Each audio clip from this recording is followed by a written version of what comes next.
সোজা আঙুলে ঘি না উঠলে আঙুল বাঁকা করব, ঘি আমাদের লাগবেই বলেছেন জামায়াতে ইসলামীর নায়েবে আমির ডাক্তার সৈয়দ আব্দুল্লাহ মুহাম্মদ তাহের।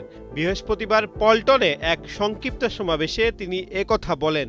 জামায়াতে ইসলামের দাবি আদায় না হলে রাজপথে আবার নামার হুঁশিয়ারি দিয়ে তিনি বলেন, প্রয়োজনে আবার জীবন দেব, আমাদের জুলাইয়ের অর্জনকে ব্যর্থ হতে দেব না।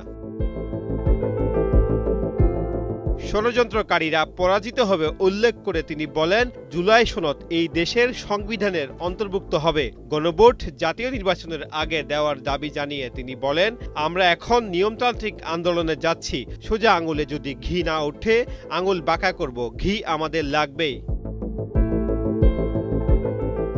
জামায়াতের পক্ষ থেকে রাজনৈতিক দলগুলোকে আলোচনার আহ্বান জানানো হয়েছে উল্লেখ করে তিনি বলেন, জামায়াত নির্বাচন, সমাধান, শান্তি, জুলাই সনদ বাস্তবায়ন চায়। সরকারও দলগুলোকে আলোচনা করতে বলেছে, তবে সরকারকে এক্ষেত্রে ভূমিকা পালন করতে হবে।